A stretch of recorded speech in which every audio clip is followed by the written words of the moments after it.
What if you're not stuck? You're just loyal to a version of you that doesn't exist anymore. A self you once needed. To survive, to belong, to make sense of the world. But now, that version is like a costume you forgot you're still wearing. And here's the paradox. You're doing the work.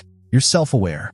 You've read the books, sat in silence, journaled your pain, but something still feels frozen. Not because you're broken, but because you're rehearsing an old role in a play that already ended. The stage is empty.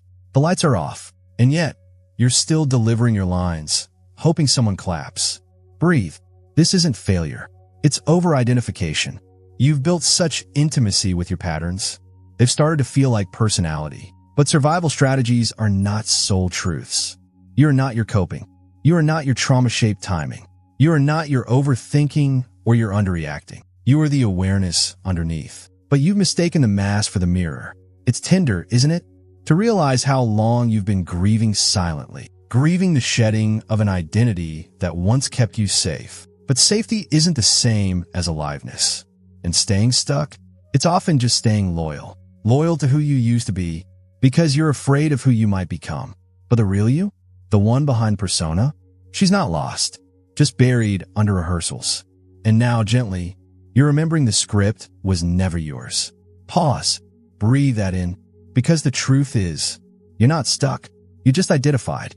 But here's the truth about identity that no one tells you. What do you call you? Might just be a habit, a rehearsed rhythm of thought, feeling, and reaction. So deeply repeated, it began to feel like truth. But let's slow this down. Identity isn't a fixed self. It's a well-practiced signal, a loop of emotional chemistry broadcast through your nervous system until your biology starts to believe it's who you are. Neurons that fire together, wire together, and eventually they fire without you even trying. The anxious breath, the shrinking posture, the same story about how things never work out. Not because it's your fate, but because it's your frequency. And here's where epigenetics whispers something radical. Your environment, internal and external, is constantly shaping which genes switch on, which emotions you loop, which self you embody. So what if identity is editable? What if this you is a costume, chosen, trained, worn, and forgotten? You didn't become this version of you by accident. You became it by repetition. And anything learned can be unlearned. You're not your sadness. You're not your skepticism. You're not even your self-doubt. Those are just familiar visitors. You've invited in so often. They started calling themselves home. But beneath the mask is the one who sees, who notices, who pauses and chooses again. And the moment you remember that, identity stops feeling like a prison and starts becoming a playground. And yet, here's why most people still stay stuck. If you've ever wondered why change feels so hard, it's not because you're lazy. It's not because you're broken. It's because at some point, change felt dangerous. Not to your mind, but to your body, to your nervous system, to the younger you who learned. Familiar equals safe. Different equals threat. That old identity, the one you're trying so hard to outgrow, it wasn't a flaw. It was a fortress, a shape you bent into to keep the peace, a tone you adopted to avoid rejection, a silence you wore to avoid punishment. Your body remembered. It coded those experiences into protection, and that protection became personality. So now, when you try to expand, when you reach for new love, new joy, new ease, your nervous system flinches. Not because the new you is wrong, but because it's unknown. Imagine your subconscious as a loyal dog.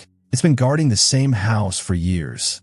Even if the windows are cracked and the walls are too small, it doesn't know you've outgrown it. It just wants to keep you alive. So when you try to leave, it barks. It pulls you back, not out of cruelty, but out of devotion. This is why the mind clings. Not because it resists growth, but because it mistakes disruption for danger. And in that space, you don't need to fight the old self. You need to soothe it, gently, patiently, like you were a scared child. So how do we begin to soothe the self and shift it? What you call personality isn't a fixed fact. It's a frequency, a signal your body has learned to broadcast, based on what it survived and what it expects. Anxiety? That's not who you are. It's a nervous system tuned to anticipate danger. Self-doubt? It's the echo of old environments. where your voice wasn't safe to trust. Even hyper-independence. It's not a strength or a flaw. It's a frequency learned in spaces where asking for help led to pain. Your thoughts, your emotions, your posture, your energy field, they all loop together, creating a vibrational signature that feels like you. But here's the miracle of neuroplasticity. You're never stuck with one station. Your brain is always tuning. Your body is always listening. And your future is broadcasting on a frequency just beyond the one you've been looping. Imagine this. Your current personality is a radio station. Let's call it 88.3, the channel of survival. It's familiar, predictable, repetitive, but the version of you who thrives? She's on 105.5, the channel of coherence, of joy, of expansion. It's already out there, waiting to be tuned into. You don't need to force a new self. You need to shift the signal. And when you shift the signal, you shift the thoughts, the emotions, the actions, the outcomes. This is where hope lives, in the knowing that who you've been is simply the frequency you've practiced. And the real you, the one you sense beyond the static, she's not far. She's just vibrating higher. But the secret isn't in trying harder to be someone new. Self-help can become self-harm when it's built on rejection, when every affirmation is secretly saying, I'm not enough yet, when every vision board whispers, I have to earn my worth. This is the quiet trap, trying to become your future self by fighting your current one. You meditate, manifest, journal, but beneath it all, there's a hum, a subtle shame, a constant itch that says, I need to be better before I can be loved. But healing isn't performance. It's presence. And trying to fix yourself only deepens your entanglement with the version of you you're trying to escape. Because what you focus on, you feed. If you visualize abundance, but feel like a fraud, you're broadcasting scarcity, even while scripting your dreams. If you chase confidence from a place of inadequacy, you're reinforcing the very frequency that keeps it at arm's length. This is identity-based manifestation. Your outer reality mirrors the energy you believe yourself to be. And if your rituals are rooted in self-rejection, the field doesn't respond to your words. It responds to your vibration. So what if there's nothing to fix? What if your next chapter doesn't begin with a new goal, but with an old truth? You were never too much. You were never not enough. You were simply trying to be loved in a world that taught you to shrink. So what does it mean to remember who you were before you learned to shrink? The future self you keep visualizing, the one who speaks clearly, walks lightly, loves fully. She's not some far-off fantasy. She's your original self. Before fear rewired your nervous system, before the world told you who you had to be, before survival strategies became your second skin. This is the great remembering. You are not becoming something new. You are returning to something ancient, familiar, unbreakable. The soul doesn't evolve through addition. It reveals through subtraction. What falls away isn't failure. It's fog. And what remains is the signal you've always carried underneath the static. Your higher self isn't out there. It's just been buried beneath hypervigilance, overthinking, and the performance of being okay. Let your body soften for a moment. Can you feel it? That gentle presence just beneath the tension? That's not a goal. That's you. The you before the armor, before the proving, before the shape-shifting. Your wholeness was never lost, only covered. And now, piece by piece, you're brushing away the dust of other people's expectations. You're not reinventing yourself. You're realigning with what was always true. The innocence, the wisdom, the frequency of home within your own skin. And in this remembering, your system settles. Your breath slows. Your signal clears. You are not becoming. You are returning. But now comes the real turning point. Letting go of who you've been is not some graceful, Instagrammable awakening. It feels like dying. Not because you're doing it wrong, but because the ego believes it is dying. You're detoxing from a self you've always worn. And like any withdrawal, the body shakes, the mind panics, the heart aches. You may feel disoriented, unanchored, like a ghost in your own life. This is the hallway between stories. You stepped out of the old room, but the new door hasn't opened yet. It's quiet here, unfamiliar, and part of you will beg to go back to the habits, the roles, the you that at least made sense, even if it made you small. This is where most people confuse discomfort with misalignment. But pain isn't always a red flag. Sometimes it's a release. Because grieving the old self is the work. It was never just mindset. It was memory, muscle, matter. All of you is loyal to that identity. And now, you're asking your entire system to breathe without it. Of course it feels like losing oxygen. Of course it feels like grief. You're not doing it wrong. You're doing it deeply. Let the tears come. Let the silence stretch. You are not collapsing. You're clearing space. Because every identity death makes room for your truth to live. And this is where most people turn back. But if you can stay, something incredible begins to happen. When the false self begins to dissolve. The self built on proving, pleasing, performing. What's left is something quietly powerful. Not loud, not dramatic, but magnetic. You stop trying to impress. You stop hustling for visibility. You simply are, and people feel you before you say a word. This is what happens when you stop broadcasting from fear and start radiating from truth. Your energy settles, your presence deepens, and suddenly life doesn't feel like something to chase. It begins to arrive, not because you forced it, but because coherence attracts coherence. This is heart-brain harmony, when your nervous system, your thoughts, and your emotions are no longer at war. They begin to sing the same frequency, and the field, the space around you, responds to that signal. It's not manifestation as performance. It's resonance. The version of you who once over-explained, she's quiet now. The one who used to shrink or contort to fit, she's unfolding, unfiltered, unapologetic. You're not pushing anymore. You're transmitting. And that transmission of presence, of peace, of embodied truth, it draws in people, places, and possibilities that match your signal, not your struggle. This is where magnetism lives, not in perfection, but in permission. The more you remember who you are, the less you need the world to approve. And ironically, that's when it begins to align. But let's go deeper into this frequency shift. You don't attract what you say you want. You attract what your body believes is safe. You can speak abundance. But if your nervous system flinches at the thought of receiving, the field hears the fear, not the words. Because manifestation doesn't start in the mind. It starts in your set point, the emotional baseline your body has rehearsed for years. This is the quantum truth most miss. Your signal isn't your desire. It's your default. And that signal? It's not crafted through affirmations or vision boards. It's created in silence, in how you breathe, in what your body settles into when you're not trying. 95% of your life is run by your subconscious. And your subconscious is not logical. It's protective. It memorizes safety, not possibility. So if safety has always meant stay small, that's the signal you've been sending. Not because you're unworthy, but because you've been wired to survive, not thrive. But here's the shift. You don't need to speak louder. You need to feel safer. Because the field doesn't respond to your goals. It mirrors your grounding, your settledness, your coherence. Your energy broadcasts what you believe is allowed. So instead of pushing toward a future you don't yet feel safe to hold, tune your signal, not by force, but by regulation. By teaching your body that the new you is safe now. Welcome now. Home now. So how do we tune the body to this new identity? You don't need to force a shift. You just need to stop rehearsing survival. The body doesn't change through pressure. It changes through permission.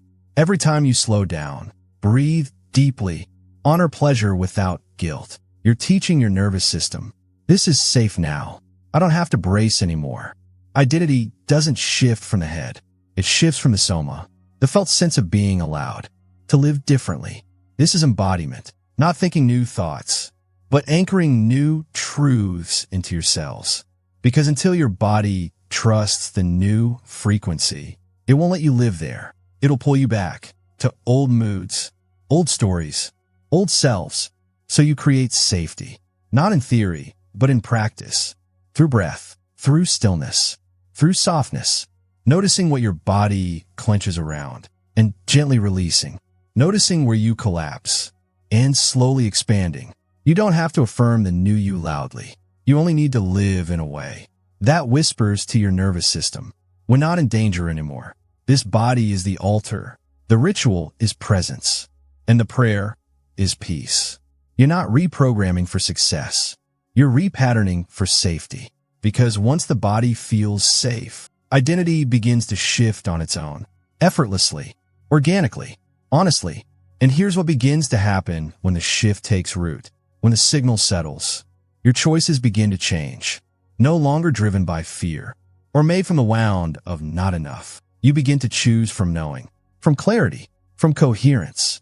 The old self chose to survive, to preserve energy, avoid rejection, stay unseen. But the emerging self? She doesn't choose what's safe. She chooses what matches her signal. This is the real shift. You're not making decisions to become her. You're making decisions as her. Pause. Let that sink in. What would shift if you walked through life as if the version of you who already has it was calling the shots?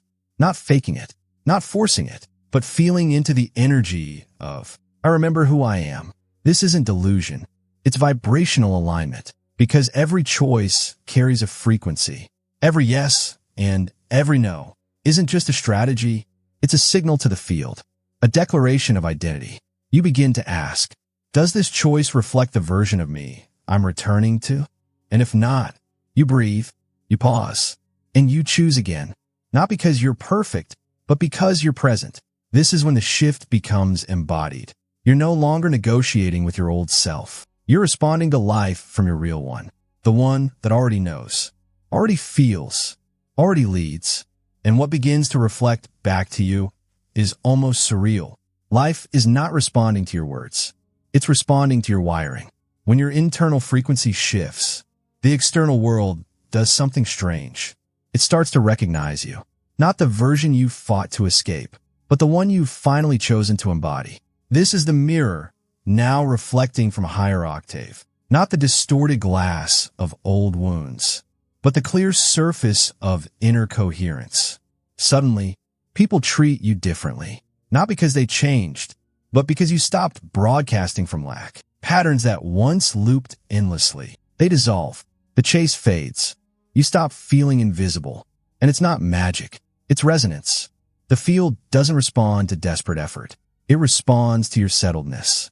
Your truth, held quietly in your nervous system, becomes a signal the world can feel. Opportunities that once avoided you, now they feel drawn, not to your hustle, but to your harmony. You're no longer begging life to see you. Life is reflecting the you that finally sees herself. And this is alignment, not a buzzword, not a performance, but the moment reality stops arguing with your worth. You didn't force the shift. You tuned to it. And now, the world is tuning back. This is the reflection loop, when the identity you chose becomes the reality you live. But this new identity isn't just a destination. It's a practice. You're not becoming the signal. You are the signal. Always have been. But now, you're aware of it. And awareness changes everything. Because your reality isn't random. It's a feedback loop. A reflection of the frequency you're embodied in. Moment by moment, when you settle into truth, the field listens. When you live in alignment, the world responds. Not because you forced it, but because resonance requires no convincing. This is quantum entrainment. You don't need to persuade, prove, or perform. Others begin to calibrate to your frequency just by being in your presence. Like a lighthouse. Still, steady, seen. It doesn't chase ships. It doesn't scream to be noticed. It just shines. And by doing so, it becomes a point of direction. A reference of truth for everything around it. That's what you become. When you stop leaking energy into chasing, doubting, hiding. When you stop outsourcing your power to validation, timelines, or outcomes. You return to your own frequency and tend to it like sacred fire. This is the moment it clicks. You're not a seeker. You're a broadcaster. And the more coherent your energy becomes, the more magnetic your life becomes. Not because of force, but because of field physics. Because coherence echoes. So now the question isn't, how do I make it happen? It's, what am I becoming available for just by being who I am? So here's the practice, the remembering, the return. It's not far. The version of you you've been chasing. She's not out there on some distant timeline. She's here, now, beneath the noise, beneath the fear, beneath the performance. She's never left. She's just been waiting for you to listen in. You don't have to become her.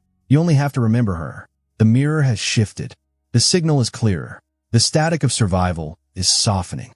And now, the field is listening, not to your striving, but to your stillness. Let the body be your tuning fork. Feel how your breath slows. When you stop trying to earn your way back to yourself, feel how your chest opens. When you no longer need permission to be whole, the radio of who you've been is growing quiet. You're switching stations, not with effort, but with honesty. You're letting go, not into loss, but into alignment. You're not behind. You're not late. You're just beginning to tune in. This is coherence. This is embodiment. This is the signal you've always carried, finally heard without distortion. Pause here. Breathe. Feel yourself come home. And if it helps, say this gently in your own voice. I let go of who I've been. I return to who I've always been. That's it. That's the shift. In the comments, drop one word. The frequency you're choosing to embody this week.